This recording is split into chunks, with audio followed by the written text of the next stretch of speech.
Tudo bom, meus alunos? Como vocês estão? A galerinha aí sempre estudando, buscando aprovação nos maiores concursos. Vamos lá, hoje nós vamos trabalhar um pouquinho mais sobre literatura brasileira. Nós vamos falar sobre a nossa primeira escola literária, o quientismo, mas o quientismo ele vai apresentar algumas características um pouco diferenciadas das outras escolas que nós veremos ainda, tá? Então, muita tranquilidade, muita atenção e vamos começar aí o nosso passeio pela nossa história brasileira. O quientismo, tá? Ele está junto, ele dá início, o pontapé inicial, tá? E ele está junto com as outras escolas literárias brasileiras, onde se inicia com o quientismo, depois eu venho para o barroco, arcadismo, romantismo, realismo, naturalismo, parnasianismo, simbolismo, pré-modernismo, modernismo e literatura contemporânea. Nós vamos ver essas três últimas aqui um pouco mais para o final das nossas aulas, ok? Então, como é que se deu o quientismo? Lá no século XVI, 1500 até 1601, nós tivemos o caso, o descobrimento do Brasil, a colonização, as primeiras expedições, toda aquela parte transitória ali que nós vamos ver a população portuguesa chegando ao Brasil. Não só os portugueses, como nós vamos ter tentativas de invasões holandesas, francesas, tá? Então nós vamos ter esse grande, vamos dizer assim, rodízio de pessoas chegando ao Brasil. Então o quientismo ele vai se dar nessa época, tá? Lá em Portugal vai estar acontecendo o classicismo. Já no Brasil, nós vamos ter outra escola literária, o quientismo. O quientismo eu não posso considerar ele como uma escola realmente, tá? Por quê? O quientismo é uma denominação genérica que foi dada a todas as manifestações que ocorreram aqui no Brasil. Nós não temos uma escrita do Brasil, e sim uma escrita no Brasil. São portugueses que vieram e tinham a missão de relatar o que estavam acontecendo, o que estavam vendo, o que eles estavam observando da Terra descoberta quando chegaram. Então, nós não podemos ter ela como uma literatura realmente, entendeu? Porque eu não tenho escritores dessa época, mas eu tenho uma produção que foi escrita aqui. As cartas, como esse modelo que nós podemos ver aqui, a carta de Pero Vaz de Caminha, informando tudo que foi encontrado aqui no Brasil. Tá? Então, qual era o objetivo, então, dessa literatura? A literatura, então, ela tinha as ambições e intenções do ponto de vista do homem europeu, em relação ao que eles estavam descobrindo. Um bom exemplo disso é a Carta de Pero Vaz, que vai relatar todas as, vamos dizer, as riquezas, a água, a floresta, os animais e principalmente o povo que eles encontraram aqui, os índios. Pero Vaz de Caminha relata na sua carta que o povo que estava aqui era um povo amigável e facilmente domável. Ele comparou eles o quê? Animais, que eles poderiam ser domesticados, ok? Então, eu tenho 4 tipos de textos produzidos nessa época. Os textos informativos, né, que é a descrição da Terra pelo próprio Pero Vaz de Caminha, né? Os textos propagandísticos, que Portugal utilizava esse texto para atrair os colonos, né, vindos para a colônia, colonizar uma terra desbravada e enfrentar problemas, mas eles tinham que dizer o quê? Que havia ouro, prata, cobre, riquezas a serem exploradas. Os textos de viajantes, né? Esses viajantes estrangeiros, franceses, holandeses, os próprios portugueses, né? Que eles iam inventariando o que eles iam encontrando. Foz do Rio, animais, frutas, vegetais, tudo aquilo que eles iam encontrando, eles iam colocando nesses textos. E os textos catequéticos, que era voltado para a catequização dos índios, principalmente com os jesuítas. Com a chegada da Companhia de Jesus, os jesuítas tinham essa característica de trabalhar com textos, tá? Então, a carta literária, a literatura, principalmente de catequese, a gente vai usar a literatura de catequese, aquela voltada para catequizar os índios.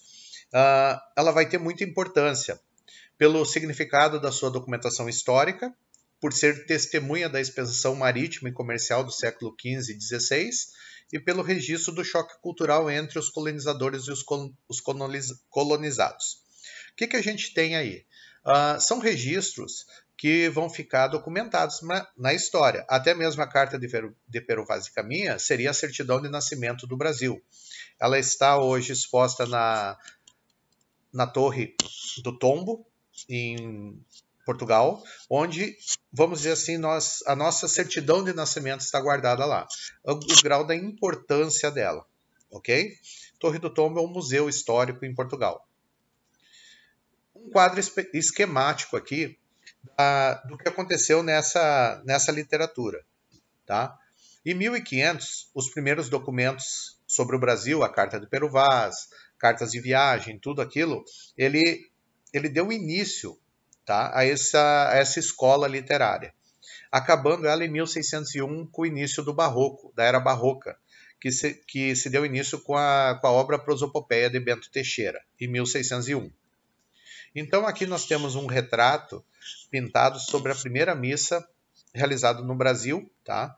Com a chegada dos portugueses, onde nós vimos os índios participando dessa missa, que foi a primeira, vamos dizer assim, o primeiro contato dos portugueses com os índios. O que essas denominações vai nos trazer? Uma literatura de informação, porque toda essa literatura de informação é tudo aquilo que era encontrado aqui. As fozes do rio, as matas, eles começaram a adentrar o interior do país, a descobrir novas fontes de riquezas, pedras preciosas, ouro, prata. Então isso aí era importante, essas informações, manter a corte informada. Uma literatura de viagem, né, falando, relatando das viagens, as dificuldades, como é que eles se portaram, e essa literatura sobre o Brasil, comentando como é que eram os traços, o que eles encontraram, porque isso aí depois foi aproveitado muito em pinturas, tá? Mapas que eram feitos com a estrutura do litoral brasileiro. Então, nesse período informativo, apareceram muitas obras, tá? Que eram cartas, diários, relatos, tratados sobre o Brasil.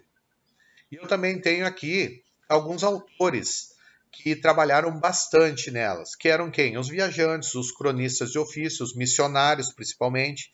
Então, Pero Vaz de Caminha, com a Carta Dom Manuel, Pero Lopes de Souza, o Diário de Navegação, Gabriel Soares de Souza, Tratado Descritivo do Brasil, Hans Staden, As Duas Viagens ao Brasil, e Jean Delery, Viagem à Terra do Brasil.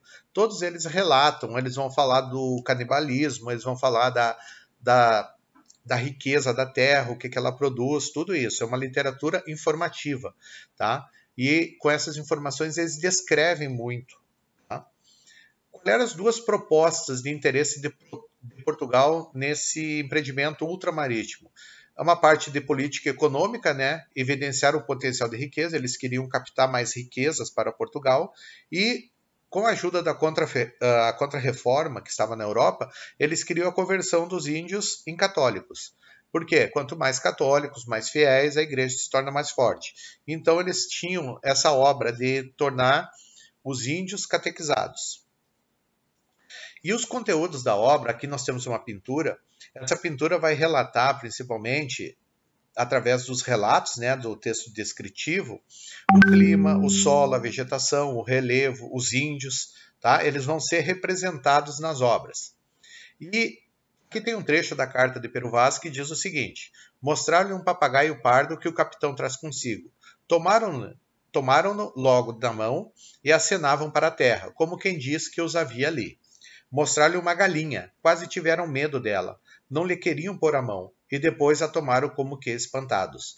Então os papagaios, o papagaio que o capitão tinha, haviam outros papagaios na terra, então eles diziam, ó, esse aqui tem, mas a galinha eles não conheciam, ficaram espantados com aquilo. Aqui nós temos também a pintura e o retrato, o caso, uma foto de uma estátua representando essas navegações, a busca pelas novas terras. As artes plásticas, como eu falei para vocês, eles se utilizavam das descrições para fazer as gravuras, os registros, né? Os mapas geográficos. E então essa descrição tinha que ser bem detalhada, bem colocada, para eles conseguirem fazer um mapa detalhado de toda a costa brasileira, para não ocorrer naufrágios ou algum outro problema na viagem. Nós vamos ter também a literatura, o caso aqui dos jesuítas, uma literatura de catequização. Não é propriamente uma obra, tá? Mas eles ensinavam todos aqueles hábitos europeus para os índios, principalmente a utilização de roupas. Porque na carta de Pero Vaz de Caminha, ele relata que as índias não tinham pelos e andavam nuas, à mostras. Então eles tinham que colocar esses hábitos europeus, a roupa, ensinar a evangelização, segundo a Igreja Católica. Então eles deram a principal atenção às crianças, que era o mais fácil de receber esse ensinamento, tá? E a Contra-Reforma foi o grande incentivador, tá, para catequização. Eles queriam a catequização através da literatura.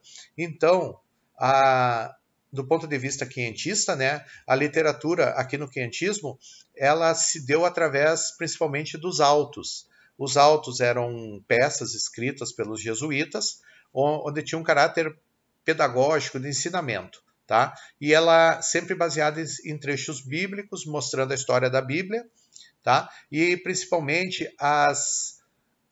vamos dizer assim, o ensinamento se deu através de poemas fáceis, que eles iam aprendendo o português de uma maneira fácil. E os jesuítas, nessa época, qual era o objetivo deles? Era uma produção literária, mas era só uma produção literária o quê? Para ensinamento dos índios, de passar toda aquela educação católica. E eles mandavam relatos para Portugal, contando o que eles tinham absorvidos. Então, não é uma literatura do Brasil, e sim uma literatura no Brasil. Aqui se pode comentar que a literatura dos jesuítas tinha referência no padre Antônio Anchieta, tá? Que ele era o grande representante do quientismo no Brasil. Ele era chamado pelos índios de Grande Piai, Supremo Pajé Branco. Então Anchieta ele veio para o Brasil em 53 e no ano seguinte fundou um colégio no Planalto Paulista, que depois veio o surgimento da cidade de São Paulo, tá? O padre Anchieta chegou realmente de Malicuia em 1549 e permaneceu até 1605. Com os jesuítas, ele chegou com mais jesuítas e com isso eles conseguiram fundar mais cidades, Salvador, Rio de Janeiro, São Paulo, e o padre Anchieta ele escreveu poemas e peças de teatros para converter os índios ao catolicismo. Anchieta, principalmente, escreveu um poema de 5.786 versos nas areias da praia de Iperoig, hoje Ubatuba, quando foi preso pelos índios tamoios. Eles foram receber um suprimento no navio e o padre foi junto, que estavam vindo novos missionários, né, da Companhia de Jesus, e eles foram cercados pelos índios tamoios e ficaram presos na areia. Até os índios saírem, demorou ali 2, 3 dias, ele escreveu esses versos, esse poema à Virgem Maria, com 5.786 versos, tá? E ele ia relatando. Toda vez que ele escrevia, a onda vinha e apagava, e ele continuava a escrever. Então, Anchieta cria a arte da gramática da língua mais usada na costa do Brasil em 1595. Então ele transformou, ele teve a paciência de aprender o tupi e fez uma gramática sobre isso. E ele diz o seguinte: o povo deste lugar, que será bem confirmado na fé de nosso Senhor, pela mão desse pastor. Então ele diz que ele converteu, ele está convertendo os índios. Aqui nós temos um pensamento de Fernando Pessoa que diz: ó mar salgado, quanto do teu sal são lágrimas de Portugal. Por ter cruzarmos quantas mães choraram, quantos filhos ficaram por casar, para que fosse nosso o mar. Valeu a pena? Tudo vale a pena se a alma não é pequena. Então eles tiveram que enfrentar esse mar, esses desafios, para a colonização e para ter novas terras. O que o quientismo teve de projeção na nossa literatura? Nós vamos ver que no romantismo, na poesia, Gonçalves Dias se utiliza do índio, principalmente em Juca Pirama, grande herói. José de Alencar, nos seus romances indianistas, com Peri, com Iracema, mostra também o valor do índio. Já Macunaíma e Mário de Andrade, no modernismo, primeira fase, nós vamos ter um índio um pouco avesso, tá? Então era isso que eu queria passar para vocês sobre o quientismo e fazendo essa parte, principalmente, da história, tá? Da importância do quientismo no Brasil. Pessoal, deixe seu like, curte as nossas páginas aí, página da internet, página no Instagram, canal no YouTube, que semana que vem nós vamos ter aula sobre barroco. Um abração a todos aí e até mais.